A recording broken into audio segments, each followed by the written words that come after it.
La seconde loi spirituelle responsable de la manifestation des réalités spirituelles est la loi de l'esprit. Écoutez-moi attentivement, frères et sœurs. On nous a parfois enseigné, avec de bonnes intentions, mais de manière erronée, que seul votre esprit est responsable de la manifestation des réalités spirituelles. C'est faux.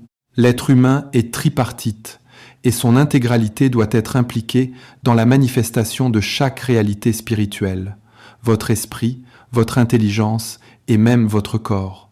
Si vous en négligez un seul, cette réalité n'adviendra jamais. Sommes-nous d'accord ? Dans le livre de la Genèse, au chapitre 11, à partir du verset 5, la Bible nous parle de Nimrod, fils de Couch. Cet homme étrange a mobilisé tout un peuple autour du projet de bâtir une ville. Voyez l'ambition de ce projet.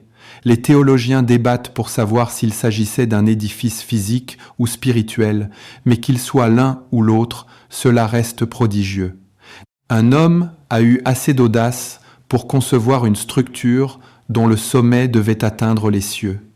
Imaginez la distance.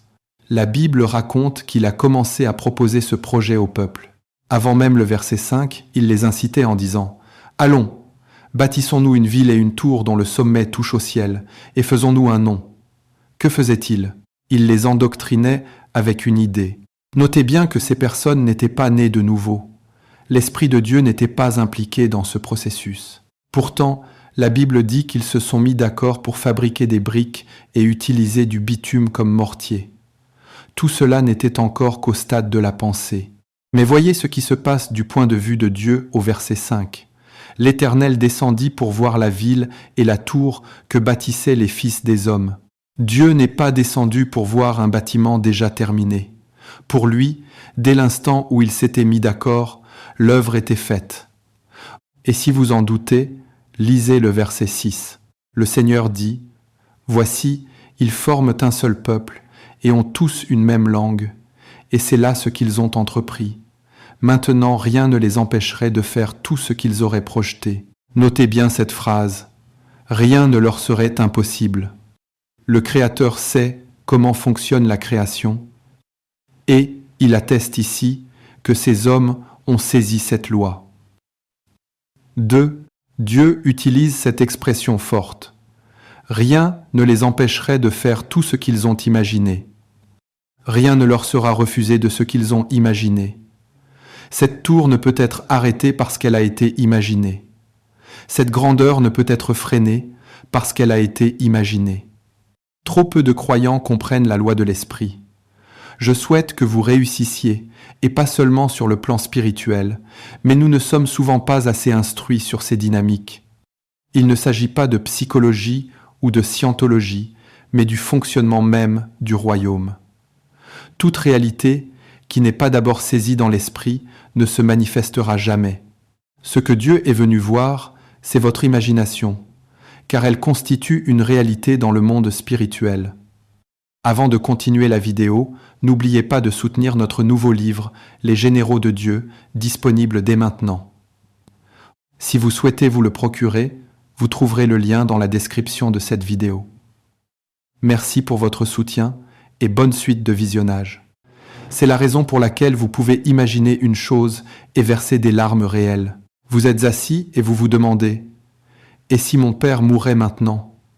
Vos larmes ne font pas la différence entre la réalité et l'imagination. Physiquement, vous commencez à pleurer parce que l'imagination est réelle. Les terroristes comprennent bien ce principe. Adolf Hitler l'utilisait également comme stratégie. Avant d'envahir un territoire, il multipliait les menaces graphiques et terrifiantes. Il voulait que vous les aidiez par votre propre imagination, en visualisant l'horreur avant même qu'elle n'arrive. Adolf Hitler gagnait ses batailles avant même qu'elles ne commencent, car il instaurait la terreur dans les esprits. Vos imaginations sont puissantes, et la répétition d'une pensée attire la composante spirituelle capable de lui donner vie. Job a témoigné « Ce que je redoute, c'est ce qui m'arrive. » À un moment donné, il a laissé la peur s'installer, et l'esprit de destruction a répondu à cet appel. C'est pourquoi l'apôtre Paul dit dans Romains, au chapitre 12, « Je vous exhorte donc, frères, par les compassions de Dieu, à offrir vos corps comme un sacrifice vivant, saint, agréable à Dieu, ce qui sera de votre part un culte raisonnable. Le verset 2 ajoute « Ne vous conformez pas au siècle présent, c'est-à-dire au système de pensée et aux mentalités de ce monde, mais soyez transformés par le renouvellement de l'intelligence. » Le mot grec utilisé est fois métamorphou, qui a donné métamorphose. C'est par ce renouvellement que vous pouvez discerner quelle est la volonté de Dieu, ce qui est bon, agréable et parfait. La Bible dit même que vous obtenez le salut de vos âmes comme la fin de votre foi. Une réalité établie dans votre esprit doit également s'établir dans votre intelligence. Vous êtes véritablement vaincu lorsque votre esprit ne conçoit pas la victoire. Votre vie est le reflet des idées que vous avez capturées. Lorsqu'une idée habite votre esprit longtemps, la puissance spirituelle s'y associe pour la manifester. C'est une loi. Prenez l'exemple d'un vêtement. Vous pouvez porter une chemise pendant 2 ans, et elle paraîtra toujours neuve parce qu'elle reflète la qualité de votre pensée. Donnez cette même chemise à une personne dont l'esprit est désordonné, et en 2 semaines, elle sera en lambeaux. L'environnement finit toujours par refléter la pensée. C'est le plus grand problème de l'Afrique. Ce n'est pas seulement une question de leadership, c'est un manque de compréhension profonde. Si un homme pauvre rencontre un homme riche, sa première pensée n'est pas de demander comment réussir, mais de réclamer de l'argent. Or, vous avez besoin d'un miracle dans votre intelligence. Même dans une chambre modeste, vous devez être capable de vous asseoir et de déclarer « Au nom de Jésus, j'irai partout ». Votre imagination peut se rendre là où votre corps ne peut pas encore aller. Votre corps ne se déplace que sur l'invitation de votre imagination. Si votre imagination n'a pas encore visité votre destinée, votre corps n'y sera jamais invité. Je ne vois pas d'impossibilité dans ma vie. Ce n'est pas une simple méthode de pensée positive, c'est une réalité établie. Je ne suis limité que par la voix de Dieu et la loi des saisons. Si Dieu ordonne un projet de plusieurs milliards, il sera accompli, car je connais la technologie spirituelle. Le royaume de l'abondance est infini en Christ. J'ai la foi pour croire et un esprit capable de laisser ces réalités se cristalliser. Ne cherchez pas d'abord à changer votre environnement physique. Le miracle commence ici. Vous pouvez acheter un costume de 200 000 néras, mais si votre esprit ne vaut que 10 000 néras, il ramènera ce costume à sa propre valeur. C'est pourquoi, pour beaucoup, les finances stagnent ou reviennent toujours au même seuil. Votre esprit interprète toute percée inhabituelle comme une erreur et s'efforce de vous ramener à votre zone de confort mental. Les démons connaissent cette loi. Satan scrute votre esprit et votre imagination. Jésus a dit « Le prince de ce monde vient, il n'a rien en moi ». Cela signifie que Satan n'a trouvé aucune prise, aucune peur, aucune pensée compatible avec lui. Les choses doivent être prophétisées avant de se produire, car la prophétie est un système qui établit la réalité dans l'esprit. Le Saint-Esprit s'associe à votre intelligence pour produire une réalité. Lorsque vous méditez la parole de Dieu, vous lui donnez les outils pour créer dans votre vie. S'il trouve en vous la conviction que vous êtes comme un jardin bien arrosé, il utilisera cette matière première pour votre percée. Mais s'il trouve une maison propre, mais vide de toute parole, rien ne peut se passer. Les esprits démoniaques profitent des mauvaises mentalités pour créer des forteresses. Une forteresse est un schéma de pensée soutenu et fortifié par des esprits, rendant la parole de Dieu sans effet parce que vous l'interprétez à travers un prisme déformé. Dieu nous donne des rêves et des visions pour que nous capturions ces réalités.